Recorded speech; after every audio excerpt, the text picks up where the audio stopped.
estado tocando personajes de la Biblia y en lo personal me ha gustado mucho esta serie porque he aprendido cosas de los personajes de la Biblia que no había visto antes. Y estas cosas que hemos aprendido a la luz de las Escrituras son cosas que nos van a ayudar. Mire, hay tres tipos de personas en el mundo. Está el sabio es aquel que aprende de los errores de otros. Ese es sabio. Ese no necesita vivir las cosas, ese las ve y aprende. Tenemos al necio. El necio no aprende ni de sus propios errores ni de los errores de otros. Ese es necio. Y tenemos también al entendido. El entendido es aquella persona que ha aprendido de sus propios errores. Mire, nosotros al estudiar los personajes de la Biblia podemos ser personas sabias porque vemos las cosas buenas que hicieron y las podemos imitar, pero también vemos las cosas malas que hicieron y hay que evitarlas. Amén. Así que este día vamos a hablar de este personaje llamado Josué. Vamos a ir a la Escritura, Josué capítulo 1, versículos del 1 al 2. Vamos a aprender de la vida de Josué. Hemos titulado a este sermón Un siervo genuino. Un siervo genuino. Vean por favor conmigo el libro de Josué, capítulo 1, versículos 1 y 2. Y pregunto a la iglesia, ¿lo tenemos? Amén. Dice la palabra del Señor. Aconteció después de la muerte de Moisés, siervo de Jehová, que Jehová habló a Josué, hijo de Nun, servidor de Moisés, diciendo: mi siervo Moisés ha muerto, ahora pues levántate y pasa este Jordán, tú y todo este pueblo, a la tierra que yo les doy a los hijos de Israel. Buen Dios y Padre que estás en los cielos, Señor, gracias por esta mañana, gracias por la oportunidad de poder congregarnos y estar en tu iglesia. Gracias, Señor, porque tú eres fiel y verdadero. Señor, tú estás obrando. Yo sé que tu Espíritu Santo esta mañana está en este lugar. Bendice grandemente la vida de todas las personas, Señor, que han decidido venir esta mañana a ser edificadas en el conocimiento de las Escrituras. En Cristo Jesús, nuestro Señor, lo pedimos todo creyendo. Amén y amén. Puede tomar su asiento. Meditando un poco en la palabra de Dios y aprendiendo un poco de la palabra del Señor, me he dado cuenta de algo. Estamos en tiempos peligrosos.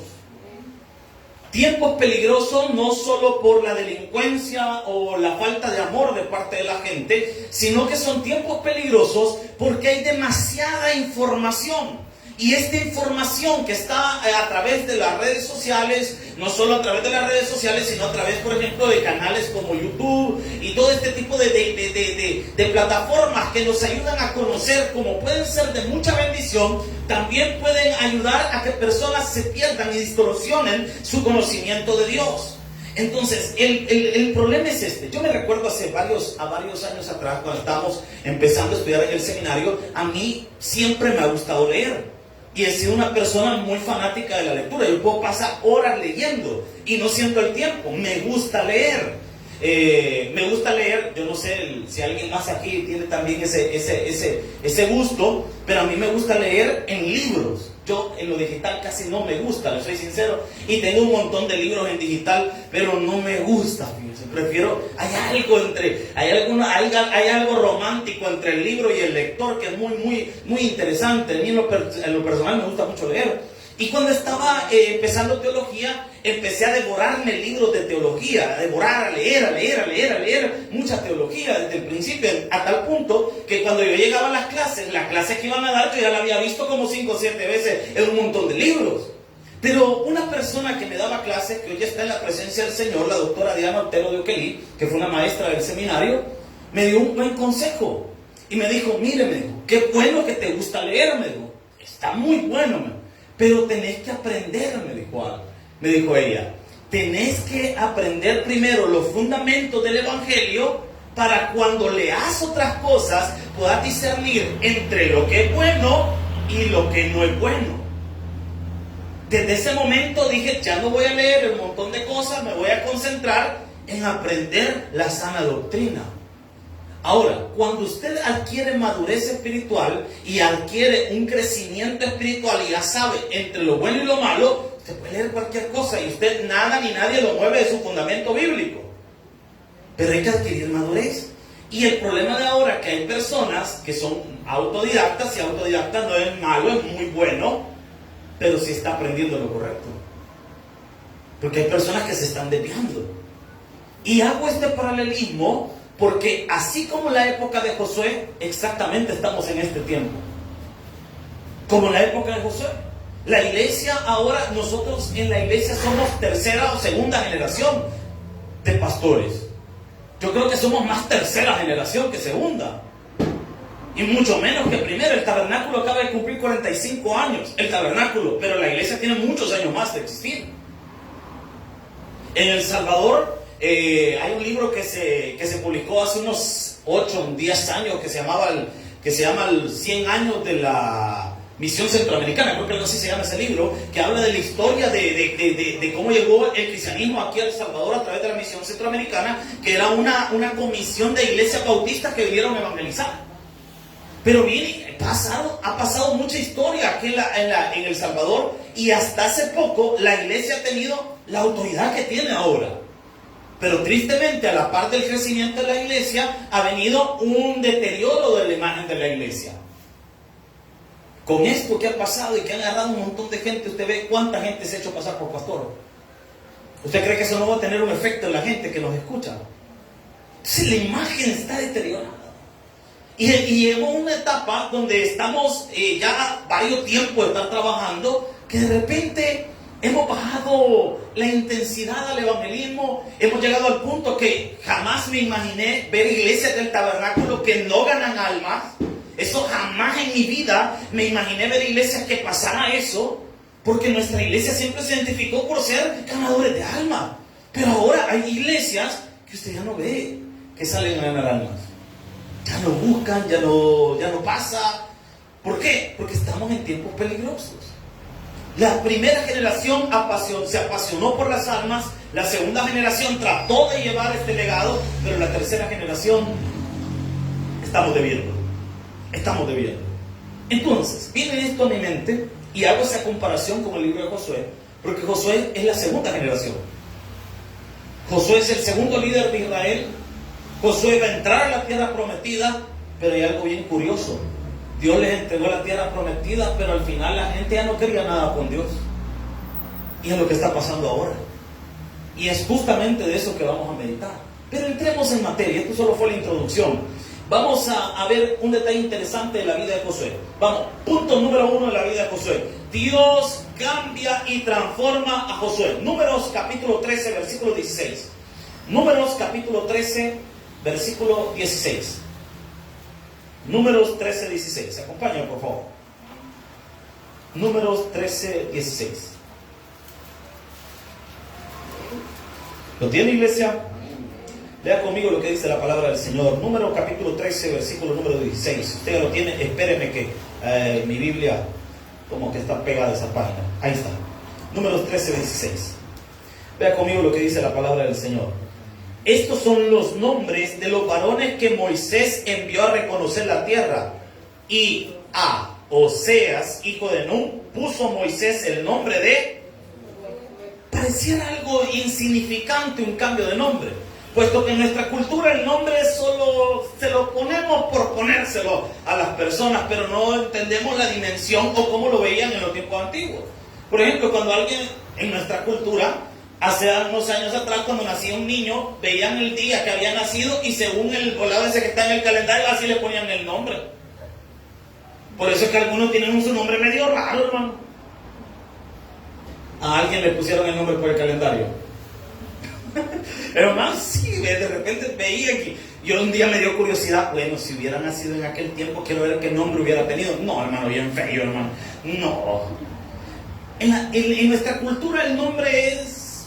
No le damos el valor que tiene, realmente. Le ponemos cualquier nombre. Por ejemplo, la generación que vivió en los 90 y que fueron fanáticos de los Backstreet Boys y todo el montón de volados, le pusieron nombres de los Backstreet Boys a sus hijos. Kevin, pues hay un montón de Kevin, un montón de... ¿Cómo se llamaban los otros? ¿Cómo? Brian, hay un montón de Brian. Hay otros que nos pusieron nombres gringos y la cara, hermano, un nombre. Por ejemplo, la gente cuando lee mi nombre, Iron, y se imaginan un hombre chévere, rubio, ojos azules, y van viendo al prietillo, ¿verdad? ¿Me entiende, hermano? Y no le damos la importancia, porque yo una vez le pregunté a mamá, mira, madre, ¿por qué este nombre? No sé, me lo quería poner un nombre raro y y salió en una película y por lo puse.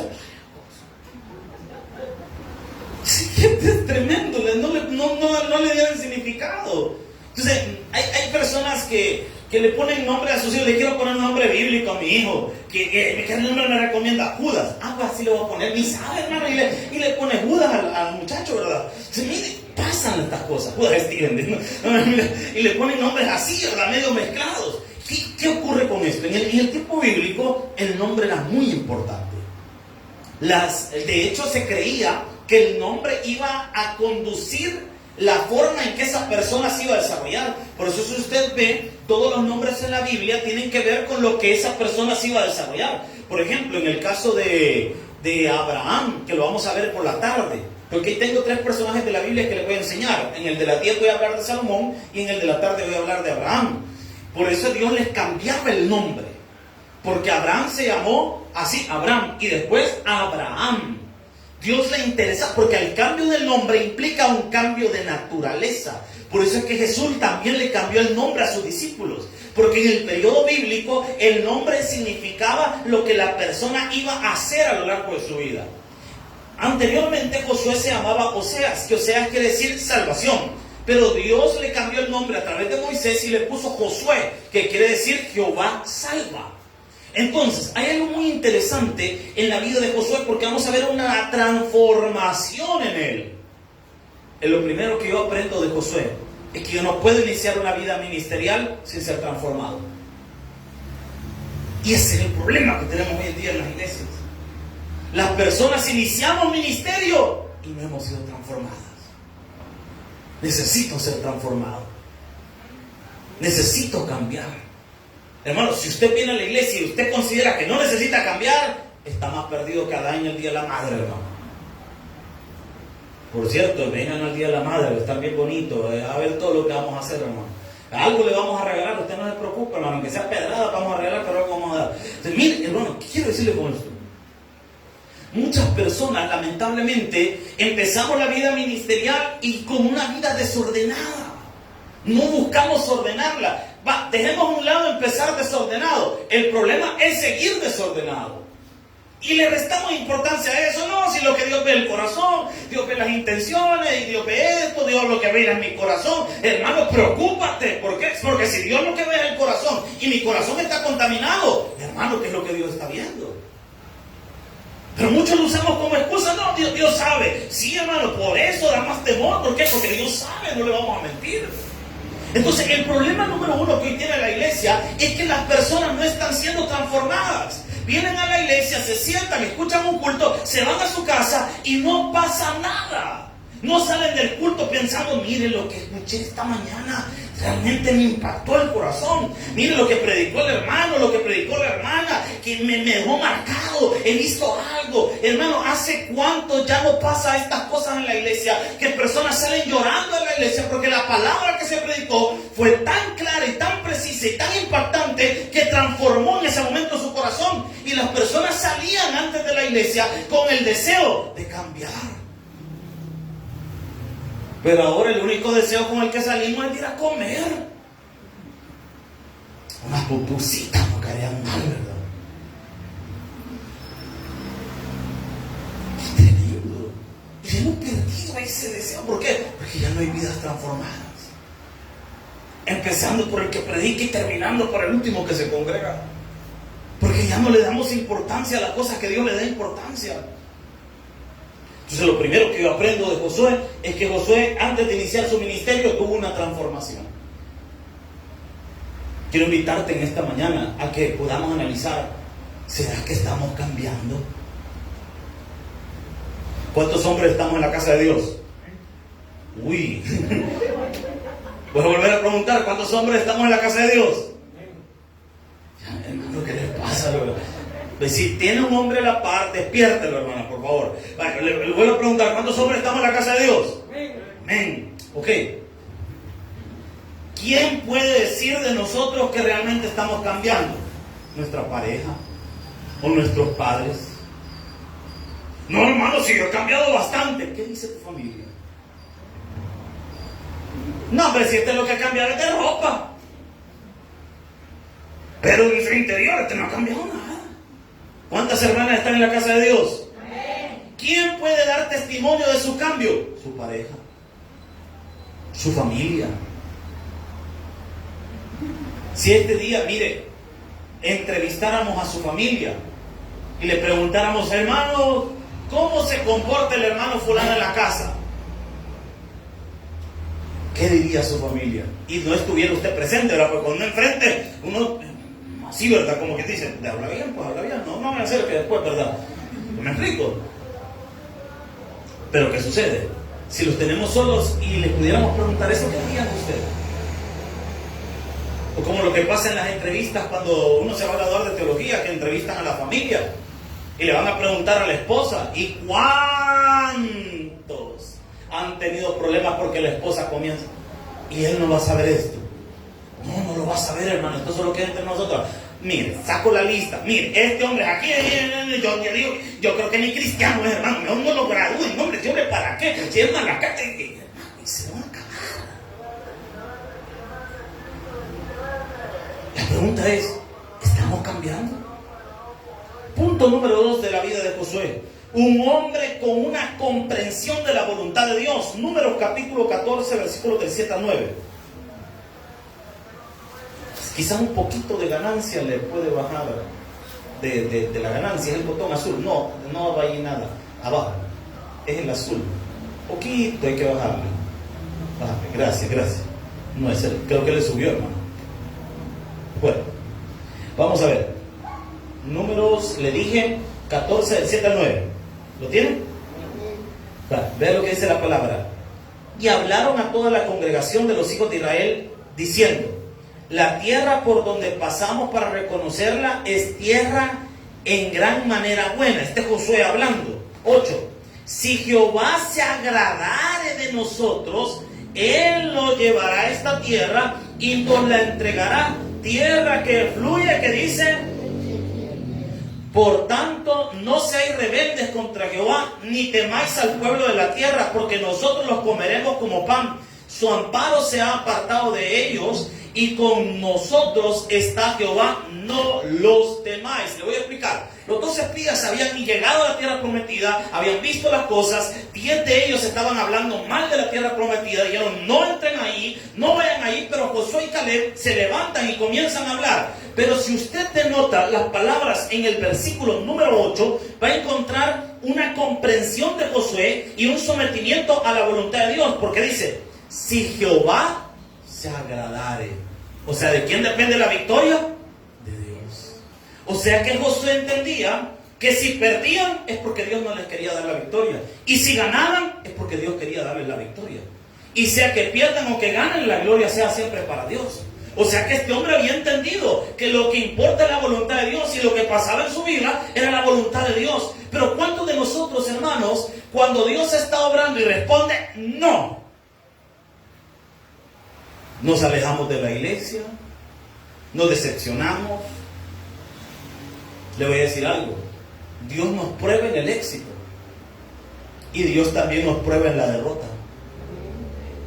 Dios nos prueba en la enfermedad, Dios nos prueba en la salud, Dios nos prueba en la abundancia, Dios también nos prueba en la escasez, porque Dios está viendo cómo usted reacciona.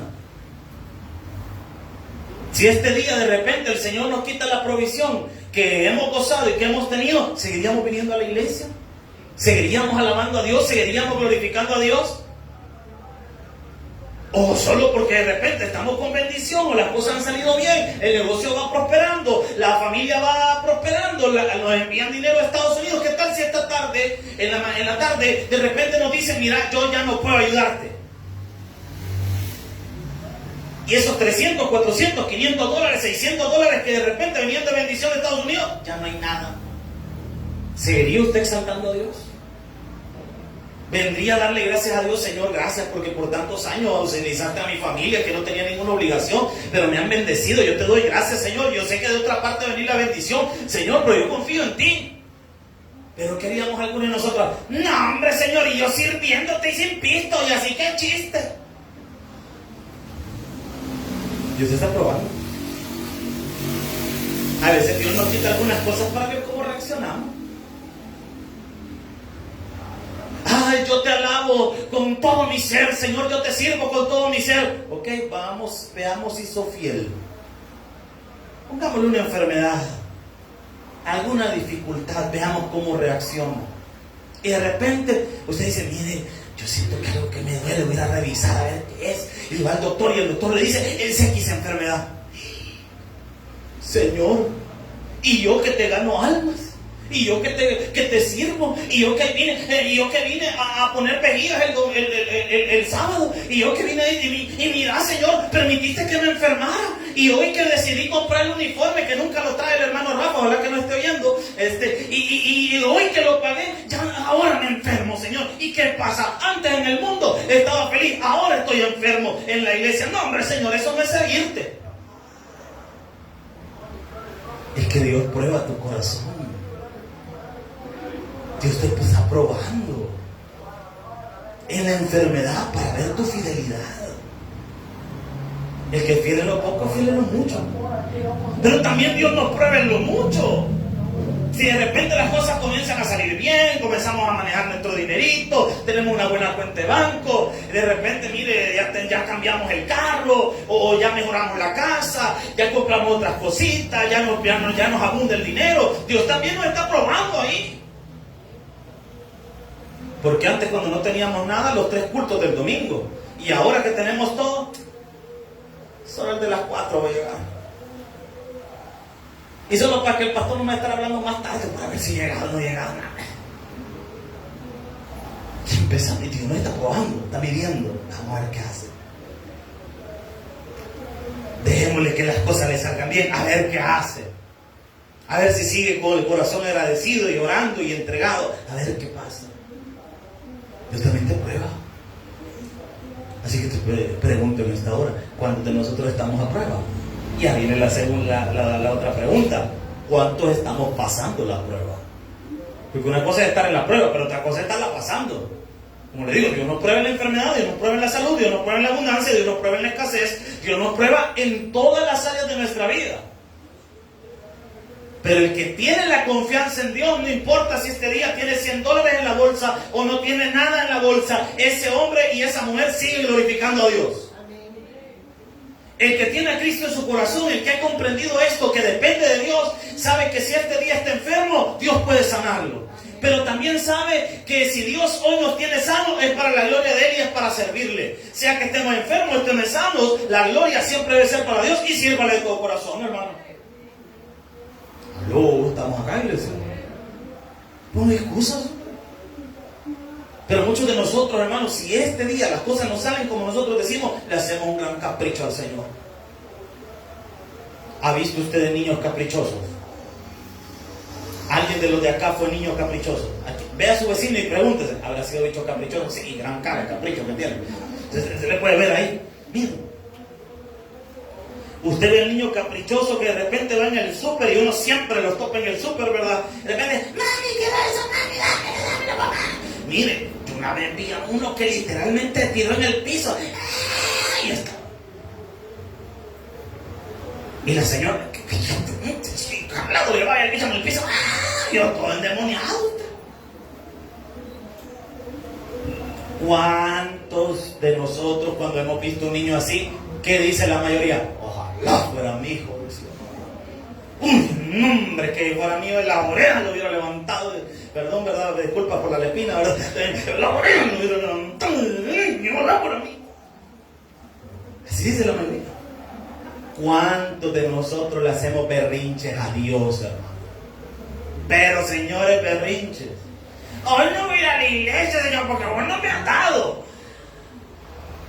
Berrinchudo. Hoy ni ganas de servir tengo, así estoy enfermo, ni ganas de ir me dan. Mire qué bonito. ¿Sabe cuál es la diferencia entre Dios y nosotros? Que Dios sigue siendo Dios sin nosotros. Pero nosotros sin Él no somos nada. Y muchos pensamos que nosotros, mire, muchos, a mí me da risa, ¿verdad? Porque nosotros pensamos que estamos castigando a Dios al no venir a la iglesia. Te estoy privando de mi alabanza. Si Él tiene ángeles que lo adoran de día y de noche, usted, discúlpeme, hermano. Hay dos formas en las que la gente suele querer castigar a Dios. Entre comillas y entre paréntesis y con signos de burla, hermano, ¿verdad? Entonces la admiración es otra burla, hermano. No venir a la iglesia, no diezmar y ofrendar, no servir. ¿Qué estoy haciendo yo? Que quiero castigar a Dios. ¿Por qué? Porque no me da lo que yo quiero. Como no me da lo que yo quiero, entonces yo lo castigo no sirviéndole, no cantándole, no viniendo a la iglesia, no diezmando y ofrendando. ¿Por qué? No, es que yo estoy molesto con Dios. Hermanito, qué equivocado estás. ¿Por qué? Porque Dios sigue siendo Dios. Si tú vienes, si tú no vienes, Él sigue siendo Dios. Y yo tengo algo claro. Mire, es que a mí esto me queda claro. Cuando de repente por algo emotivo en la iglesia, los hermanos que son miembros de la iglesia no han bendecido la iglesia, Dios envía bendiciones de otra parte.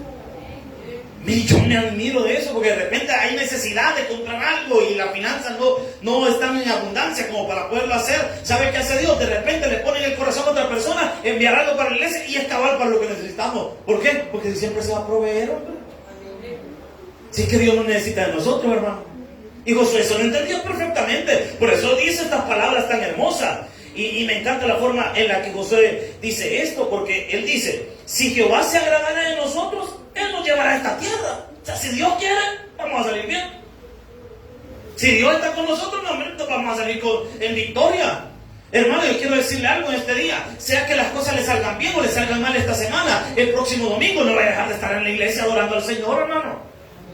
Sea que en esta semana no tenga una buena o una mala noticia, usted siga adorando a Dios. Sea que el Señor le haya bendecido o le haya prosperado, usted venga a adorarlo. Y si no ha prosperado, no se preocupe, usted siga adorando. Pero el punto de todo esto es: comprenda que Dios tiene el control de su vida. Adore a Dios en la escasez, adore a Dios en la abundancia, adore a Dios en la enfermedad, adore a Dios en la salud. Pero por favor, no deje de adorarlo. Amén, iglesia. Hay personas que estamos peleando con Dios. Y te voy a decir algo, iglesia: no le vas a ganar a Dios. No le vas a ganar. Hay personas que queremos hacer nuestra voluntad y no la voluntad de Dios. Y queremos poner por encima de la voluntad de Dios la nuestra. Tu voluntad jamás va a estar encima de la de Dios. Pero es que yo quiero esto, pero Dios quiere otra cosa. Yo con los años he aprendido una cosa: que en el Señor lo mejor que uno puede hacer es dejarse llevar por Él, hermano. Es que Él mande. A veces uno se hace expectativas. Yo le he contado a usted que cuando yo le empecé a pedir a Dios el ministerio, el poder trabajar, que es un ministerio, quedarme fijo, el Señor no me dejó fijo, me mandó a varias partes. Y yo le pregunté una vez al Señor, hace varios años atrás, yo le dije: Señor, ¿en qué momento me vas a regalar el privilegio de servirte y establecerme en un lugar? Y el Señor me dijo: cuando te cases. Y por eso yo, el tiempo que estuve soltero, yo no me afligí, porque yo ya sabía que el día que me casara, después de casarme, iba a venir el ministerio, porque Dios ya me lo había dicho. Ya cuando nos casamos con mi esposa, la conocí bailando. Nos conocimos y todo el montón de volados. Por cierto, ya va a cumplir años y se acepta regalos de sobre. Mentira, ¿verdad? Mire, y estamos en nuestra relación y nos casamos y todo muy bonito. Yo sabía, ya va a venir el ministerio porque Dios ya me lo había dicho. Pero yo tenía mis peticiones especiales. Yo le decía al Señor: yo quiero que el ministerio esté en un pueblo, le decía. Porque a mí me gustan los pueblos. Aquella sensación de viajar al pueblo, ir a visitar a los hermanos, y ir a esas grandes caminatas de evangelizando y todo el mundo. Me gusta ese mundo. Siempre fui pastor en los pueblos y desde entonces me gustaron los pueblos. Y de ahí le decía al Señor que el pueblo esté, uno de esos pueblos que esté en las alturas, heladito, fresquito, que sea bien bonito el pueblo, ¿verdad? Pacífico, tranquilo. El chiste se cuenta solo, ¿verdad? Y la tercera petición: que no me vayan a mandar a arreglar un problema de una iglesia. No, Señor, por favor, yo no me gustan las confrontaciones ni caerle mal a la gente. Así una iglesia que le empecemos suavecito, sin problema. El chiste se cuenta solo, hermano. En la ciudad, donde los únicos palos que hay todo seco, hermano. En el gran calor de Soyapango, San Salvador. Y a resolver problemas. Es que no es como usted dice. Es como Él dice. Es que para mí mi vida debería ser así, las cosas me deberían salir bien y las cosas me van a salir. No te van a salir como tú quieres. Hay cosas en las que Dios toma nuestra palabra y Él dice, voy a hacer lo que tú me has pedido. Pero hay ocasiones en que este punto que tú le estás pidiendo se sale de la voluntad de Él. Entonces Dios dice, no te lo puedo dar, lo vas a hacer de esta forma. Y como Él es el Señor, hermano. Y el que manda no pide permiso, el que manda dice. El que manda no necesita pedir permiso. Es como su jefe que le diga, mire, yo quería pedirle el permiso, si usted puede venir mañana a las 8 y quizás empezar a barrer, no dormirse, ¿verdad? Y estar viendo el teléfono, si usted quiere, ¿verdad que no le dicen así? ¿Cómo le dice el jefe? Venga a las 8, deje de andar viendo el teléfono y póngase a hacer algo. O sea, ¿por qué es su jefe? Dios es el dueño y el amo de todo. No tiene por qué pedirnos permiso. Aló. ¿Qué otra cosa aprendo yo de la vida de Josué? Tercer punto, un hombre obediente a la palabra de Dios. Josué capítulo 6, versículos del 1 al 4. Josué capítulo 6, versículos del 1 al 4.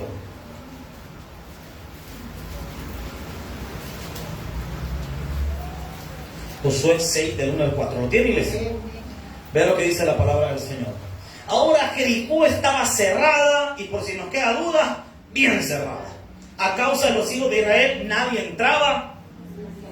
Tenían en cuarentena. Versículo 2. Mas Jehová dijo a Josué, mira, yo he entregado en tu mano a Jericó y a su rey, con sus varones de guerra.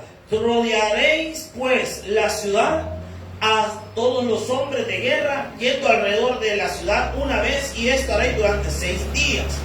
Si 7 sacerdotes llevarán 7 bocinas de cuerno de carnero delante del arca, y el 7º día daréis 7 vueltas a la ciudad, y los sacerdotes tocarán las bocinas. Si Josué hubiera sido una persona obediente a la palabra, esta palabra no lo hubiera cumplido. Porque, hermano, ¿qué estrategia militar es esa? Darle vueltas a la ciudad. Le voy a explicar por qué, por 2 motivos los cuales esa estrategia militar era incorrecta. La primera, por cuestiones de seguridad. Porque si estaban rodeando la ciudad, las ciudades estas eran amuralladas, eran altas, y desde las alturas aventaban piedras y aventaban flechas. No era una estrategia segura. La otra cosa que podría pasar es que la escasez del agua, porque no sabemos de dónde o a dónde estaba un río muy cerca para tener agua. Entonces, si estas personas iban a estar marchando alrededor de la ciudad y el 7º día dar 7 vueltas, pues también podrían deshidratarse, el sol de caldente del desierto. Entonces, no era una estrategia lógica. Pero como Josué era un hombre obediente a la palabra de Dios, no importaba lo ilógico que pareciera para el ser humano la estrategia que Dios estaba usando, pero era la estrategia de Dios. Un hombre que es obediente y una mujer que es obediente a la palabra de Dios, por más contrario que sienta el pensamiento que Dios le está poniendo en su corazón, lo va a hacer. Mira, quiero que aprendas otro idioma. El Señor, ¿verdad? En su mente, quiero que aprendas otro idioma. Y se lo pone, quiero que aprendas otro idioma, quiero que aprendas a hablar otro idioma. No, ese es el para qué. No, yo para qué. No sabe. Dios no sabe. ¿Y qué tal si Dios tiene un plan para tu vida que tiene que ver con otro país? Y por eso se está poniendo en tu corazón estudiar otro idioma. Dios no sabe. ¿O cuántos de nosotros el Señor de repente nos pone en el corazón bendecir a alguien? Y de repente el Señor le pone, regalarle unos zapatos a fulano, regalarle zapatos a fulano. No, pero no anda dando nada, si tiene pisto, que no. Hágale caso a Dios. ¿Por qué? Porque usted no sabe.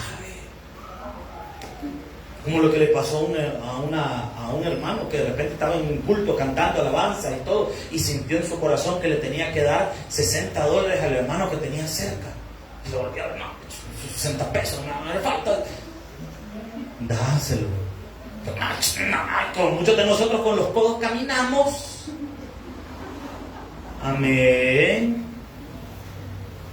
Ya el zapato ya no quiere, ya lo tiene, y lo ha llevado al zapatero, que es la 7ª vez que es recocido el zapato, hermano, que ya ni forma tiene, como que es el zapato que usaban la gente en el medioevo, ¿verdad? Todo puntúa, todo deforme, pero todavía te aguanta un poquito más.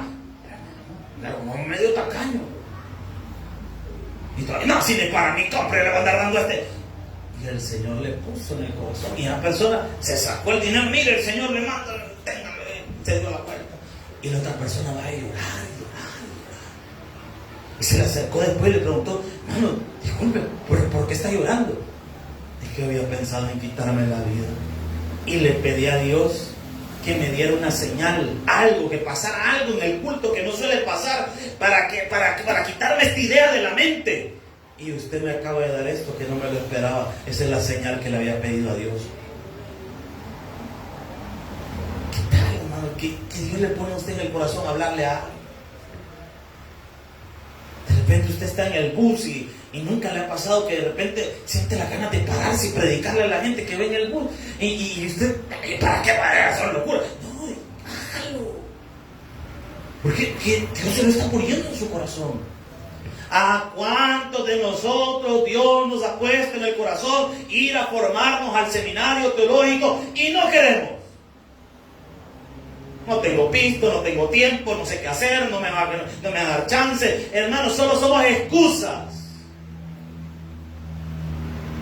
No estás obedeciendo la palabra.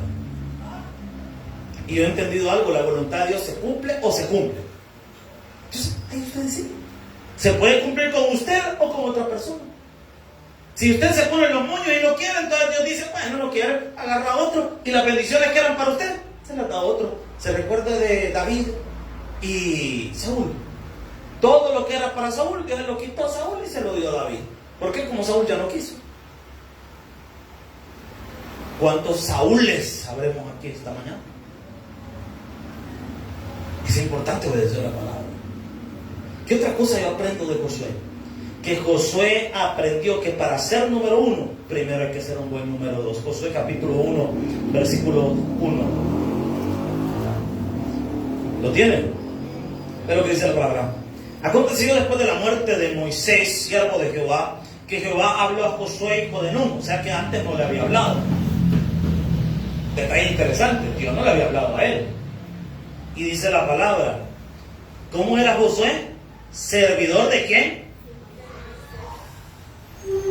No dice que era servidor de Jehová, dice que era servidor de Moisés. Hay un libro que de hecho lo voy a mandar a los grupos de la iglesia y me había olvidado hacerlo. Se llama El Escudero de Dios. Es un libro muy bonito, escrito por un hombre que por muchos años fungió como pastor en una iglesia.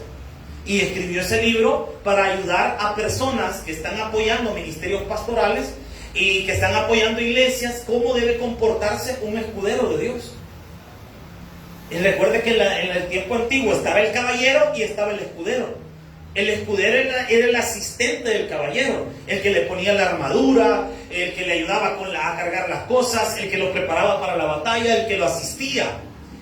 Los escuderos solían subir de nivel con los años y llegar a ser caballeros con esfuerzo, con trabajo, por generosidad de sus señores, y llegaban a ser caballeros, pero primero tenían que pasar como escuderos. Josué aprendió. Mire, yo una de las cosas que le agradezco a Dios, y de verdad se lo agradezco mucho, es que Dios no me permitió tener un ministerio totalmente a mi cargo, sino hasta que pasaran muchos años. Y a mí me tocó ser escudero de varios pastores. Yo digo que si no hubiera tenido la experiencia de los años que tengo ahora, si me hubieran dado un ministerio hace 15 años atrás, 14 años atrás, 13, 12 años atrás, yo creo que hubiera cometido muchos errores, muchísimos errores, muchísimos. Pero como me tocó de segundo, vi lo que les pasaba al primero. Y aprendí, esto se hace de esta forma, esto no se hace. Con algunas personas aprendí qué hacer y con otras personas aprendí lo que no tenía que hacer. Es que ser segundo tiene ventaja, porque usted observa y aprende. Cuando ya le toca a usted dirigir, usted ya sabe qué hacer. Ya sabe cómo hacer las cosas, ya sabe cómo llevar las cosas, porque ya aprendió. Pero muchos de nosotros no queremos ese proceso. Y por eso la mano de Dios no se manifiesta en nuestra vida. Antes de ser caballero, aprende a ser escudero. Aprenda, siéntese, escuche palabra, llénese de Dios, vaya agarrando, como dice en el mundo, vaya agarrando escuela, hermano. ¿Aló? ¿Estamos acá? Entonces, para eso, hermano, hay que tener una gran humildad. Para poder aprender de otro, hay que tener humildad. Pero si no, usted no aprende. Siguiente ejemplo que veo en la vida de Josué, porque ya se me está acabando el tiempo. Josué tuvo una fe heroica. Josué capítulo 10, versículos del 11 al 14.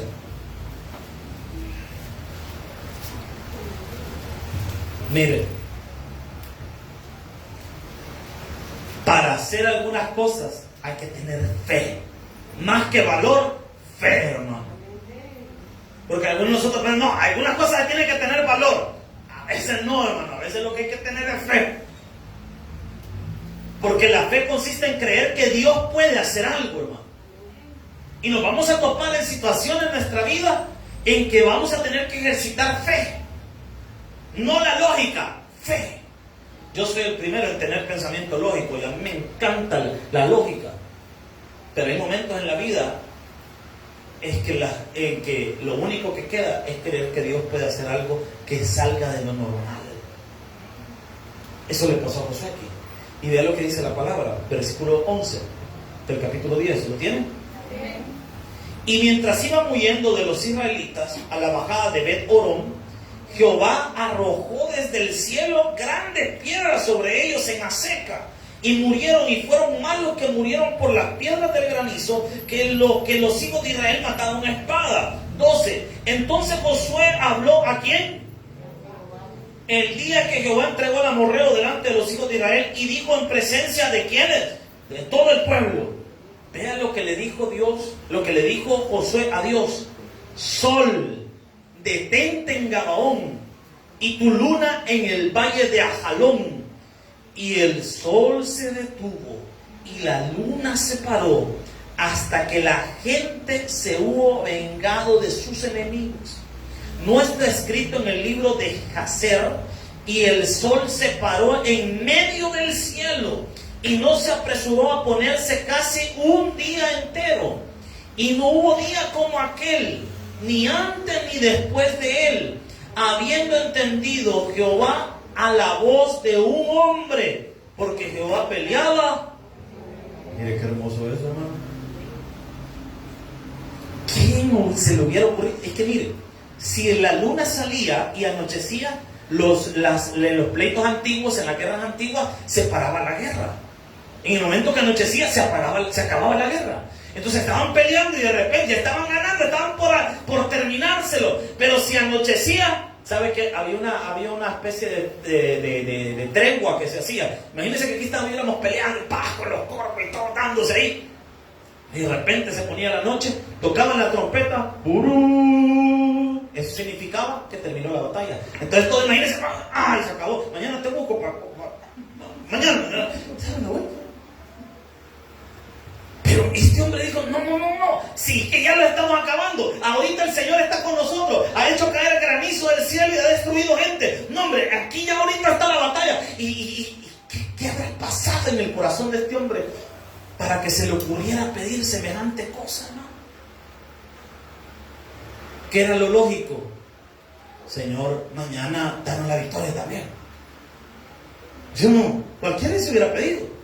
Señor, mañana que nos agarremos a corbazo, ayúdanos otra vez, ¿verdad? A darnos la fuerza para afilar el cuerpo, las piedras en las uñas y todo lo demás.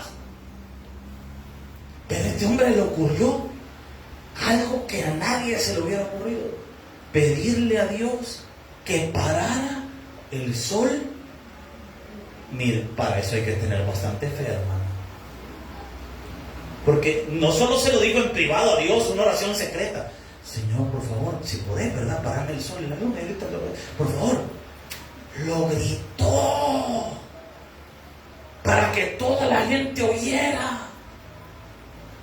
Cualquiera de nosotros, no, yo no hubiera dicho nada, porque ay, ¿qué tal? No le hacen, no, ahí hubiera quedado avergonzado yo diciendo, sol, parate ya, más rápido hubiera anochecido, ¿verdad? Entonces, ¿me explico? Hay que tener mucha fe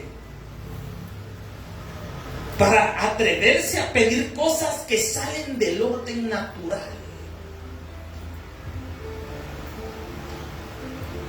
Ahora viene la pregunta, ¿estás listo para orar por algo imposible? ¿Por qué no pedimos por algo imposible? De verdad. Porque muchos de nosotros pedimos, Señor, que hoy pueda comer. Y ya sabe que ya anda los 10 pesos para almorzar.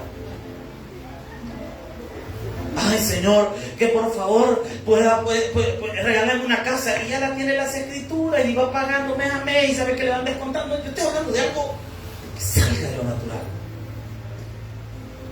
Yo estoy hablando de algo que usted le pida a Dios, algo que de verdad no está en su fuerza hacerlo. Señor, yo quisiera un día viajar a Europa, Señor. Pero ahorita ni siquiera a Guatemala he llegado, Señor. Lo más lejos que he llegado es a Pulo, pero ayúdame a pasar el charco. Dame una bendición. Estoy hablando de cosas, pedir cosas así, hermano, que sale. Ay, es que eso es demasiado. ¿Cómo diría alguien? Demasiado. ¿Cómo? Materialista. Bueno, no hay que decir ahí, hermano, pero pedir en lo personal, yo digo, ¿por qué no pedirlo? Yo lo he dicho abiertamente y no me da pena decirlo porque es mi petición al Señor. Yo le he pedido a Dios que nos regale un gran terreno. Amén. Sí, de verdad, yo se lo he pedido.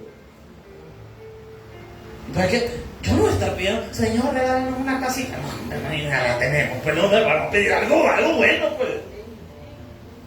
¿Y de dónde lo vamos a hacer? Es que por eso es imposible. Si fuera posible, ya lo hubiéramos hecho. Si estuviera en nuestros recursos, ya lo hubiéramos hecho. Pero como no está en nuestros recursos, entonces se vuelve algo imposible. ¿Tiene idea usted de cuánto puede costar un terreno? Ahora, comprarlo ya es un acto de fe.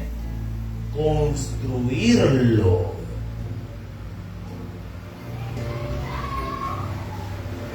Desde el primer día que empezamos la iglesia, yo tengo claro cómo va a ser el templo. A manera de anfiteatro.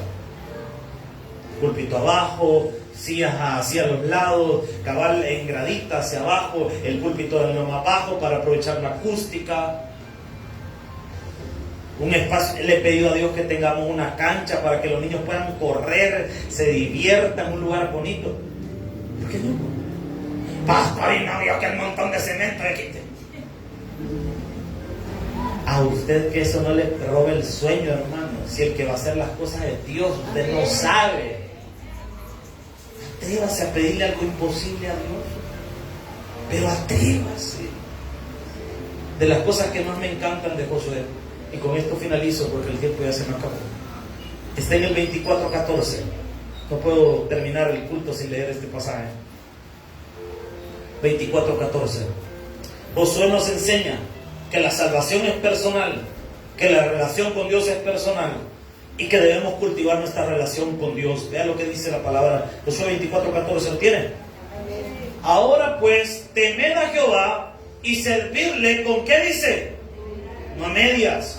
Y en verdad, y quitad de vosotros los dioses de los cuales sirvieron vuestros padres al otro lado del río en Egipto, y servid a Jehová. Y si mal os parece servir a Jehová, escogeos hoy a quien sirváis, a los dioses a quienes sirvieron vuestros padres cuando estuvieron del otro lado del río, o a los dioses de los amorreos en cuya tierra habitáis. Pero yo y mi casa serviremos ¿a quién? A Jehová. Es bien.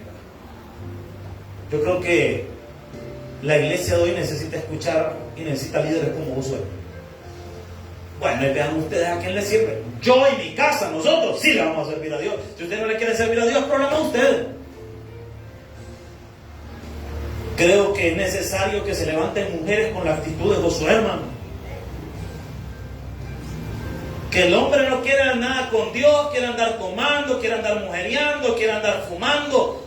Y la mujer, en lugar de confrontarlo y decirle, mira, eso yo no te lo voy a avalar en esta casa, vos no vas a tomar, ¿sabe qué? Le va a comprar los cigarros a ella. Ella le va a comprar la pacha al brother. El muñeco, el trenzudo, no es por otro lado más le compra. Bien saben, pero Biblia no acuerdo más. Imagínense. Le va a traer, ay viejo Tomás, pero no le vas a contar a nadie, ahí tranquilo. Mira, en esta casa vamos a andar tomando, si querés tomar, salite, pero aquí no lo vas a hacer. ¿Por qué? Porque esta casa Dios nos la ha dado y aquí no vamos a maldecir el nombre de Dios. Eso hace falta, hermano. Hay hombres que necesitan pararse firme, porque la mujer los mangonea y los agarra para un lado y para otro. Y pararse firme y decirle, mira mamita, a mí el único que me va a controlar es Dios, vos no lo vas a hacer, de un solo firme. Y si se enoja, aguado. Y si se me enoja el hombre, aguada.